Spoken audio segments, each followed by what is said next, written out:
If you watched the live last night, you'll know that we spoke about the situation down in Dover with the dinghy divers and what's going on, specifically the French knifing a boat and destroying the engine.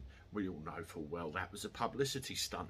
But there are real things going on in this country, including proposals to use former military establishments as barracks to house these people. And one very worrying tale came from Yorkshire, with a very small village at Linton on Ouse, which is a former RAF base, where I'm led to understand that they used it to train fast jet pilots at one point in time. Well, the proposal was to send all these dinghy divers up there, and what that would have done was outnumber the population by quite some considerable way. Obviously, they were very worried about it. Well, I bring you good news for the residents up there, and I'll tell you about it next.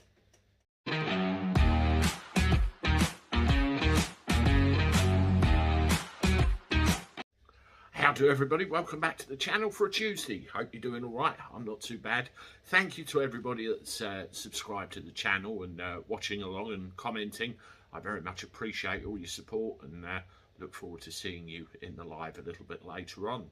Anyway, back to this story. Yes, there were plans to house up to 1,500 of these dinghy divers in a former RAF base, and it would have completely destroyed the village and their way of life. And there was also concerns that it would jeopardise public safety up there as well. And here it is, as reported today: controversial plans to house hundreds of, let's call them asylum seekers, shall we, as it says that in the news, at a former RAF base next to a Yorkshire village have been abandoned, so it's not happening. An official statement is due from the Home Office in the near future, but it's understood the Ministry of Defence has withdrawn permission for the Home Office to use the base at Linton on Ouse.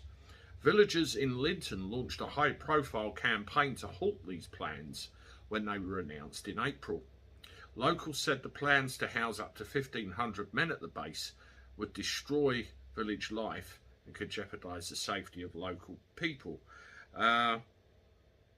Hambledon District Council, the local authority in the area, prompted a temporary halt to the proposals when it announced possible legal action if the Home Office continued with its plans. Speaking on GB News, Mark Stein in May, Kevin Holland, Rake Conservative MP for Thirsk and Malton, claimed the plans could treble the size of the village. I don't think that's the only problem, really, is it? Mr. Holly-Nake said, "I think it's a disgraceful choice of site. I think the Home Office had looked at the site, the accommodation as an RAF base. I think the accommodation there could be suitable for purpose, but the site itself and its location certainly is not. This is an open site. It is not a detained site. The village itself only has 600 people. I mean, this was the point in the first place. 600 people. They'd have been outnumbered 2 to 1. It's ridiculous. Well, over that, actually. 1,500 young single men from around the world who are there for up to 6 months can freely walk around that village. Well, most of them are from Albania, what we're leading to believe right now. You can understand the concern and indeed panic from people in the village. It's absolutely wrong that a single village should be sacrificed on the altar of a national policy priority. It's simply wrong. The proposals form part of the government's renewed drive to deal with the growing crisis of Channel migrants, which has now reached more than 18,500 so far this year, and it is actually tipped to get over 20,000 probably by the end of this week. Another controversial proposal to send asylum seekers to Rwanda for processing has also been mired in legal challenges and shows no signs of being enacted anytime soon. You know, they're getting these bloody policies in saying, oh, we're going to deal with them, we're going to deal with them.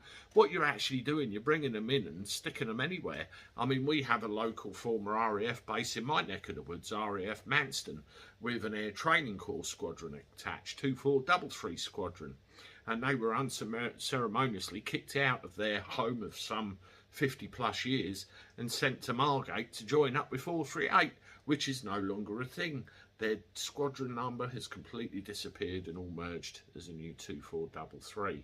And you know, that's just one small effect on these kids. The other one in this village, how much more are we going to have to put up with, and how many more are going to come? That thing with the French yesterday, total publicity stunt. I wonder, you know, if once a week Priti Patel says, here you go, French, here's 50 million quid, and we'll see if they burst another dinghy. It's pathetic, ridiculous, and we need some meaningful action. Let me know in the comments below what you think. I'm not impressed. I never was. Toodaloo.